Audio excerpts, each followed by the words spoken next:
పెద్దాపురంలో ఘనంగా ప్రారంభమైన మరిడమ్మ తల్లి ఆషాఢమాస జాతర మహోత్సవాలు. కాకినాడ జిల్లా పెద్దాపురం పట్టణంలో మరిడమ్మ అమ్మవారి జాతర మహోత్సవాలు ఆలయ కార్యనిర్వహణాధికారి విజయలక్ష్మి మరియు వంశ పారంపర్య వ్యవస్థాపకులు చింతపల్లి హర్ష ఆధ్వర్యంలో 13వ తేదీ సోమవారం రాత్రి అత్యంత వైభవంగా ప్రారంభమయ్యాయి. ఈ జాతర మహోత్సవాల్లో భాగంగా చైర్మన్ చింతపల్లి హర్ష దంపతులు మరిడమ్మ అమ్మవారికి సాంప్రదాయ పద్ధతిలో పట్టు వస్త్రాలను, పసుపు కుంకుమలను అందజేయడం జరిగింది. ఈ యొక్క ఆషాఢమాస వేడుకలను పెద్దాపురం శాసనసభ సభ్యులు నిమ్మకాయల చిన్నరాజప్ప, డీసీసీబీ చైర్మన్ తుమ్మల రామస్వామి, కాకినాడ జిల్లా టీడీపీ ఉపాధ్యక్షులు నిమ్మకాయల రంగనాగ్, మాజీ మున్సిపల్ చైర్పర్సన్ రాజా సూరిబాబురాజు చేతుల మీదుగా ప్రారంభించారు. వీరికి ఆలయ కమిటీ సభ్యుల ఆధ్వర్యంలో ఘన స్వాగతం పలికి ప్రత్యేక పూజ కార్యక్రమాలు నిర్వహించి అమ్మవారి ఆశీర్వచనం వేద పండితుల ద్వారా అందజేశారు. సుమారు 37 రోజుల పాటు జరిగే ఈ యొక్క ఆషాఢమాస జాతర మహోత్సవాలు వీక్షించేందుకు రాష్ట్రంలోనే కాకుండా దేశంలోని నలుమూలల నుండి అనేక మంది భక్తులు రావడం జరుగుతుందని ఆలయ కార్యనిర్వహణ అధికారి తెలియజేశారు.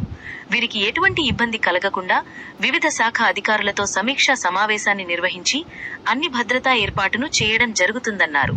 ఆగస్టు 19వ తేదీ వరకు ఈ యొక్క ఆషాఢమాస జాతర మహోత్సవాలు నిర్వహించడం జరుగుతుందని ఆలయ కార్యనిర్వహణ అధికారి తెలిపారు. ఈ యొక్క ఆషాఢమాస జాతర మహోత్సవాల్లో ఎటువంటి అవాంఛనీయ సంఘటనలు జరగకుండా Peddapuram SDPO ABG Tilak, CI YRK Srinivas, ఇతర పోలీస్ సిబ్బందితో కలిపి అన్ని భద్రతా ఏర్పాటు చేయడం జరిగిందని పోలీసు అధికారులు తెలియజేశారు.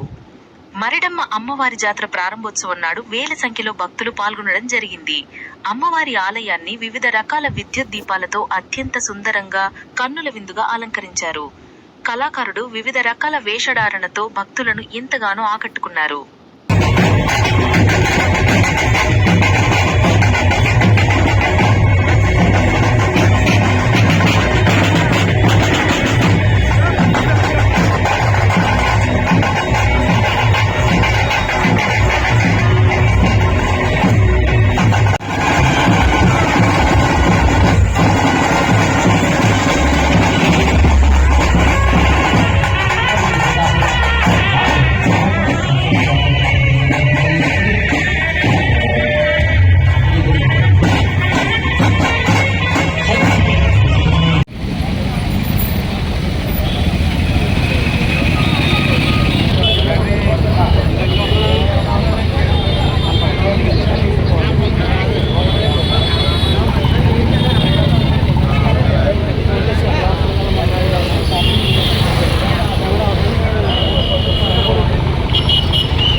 Oh,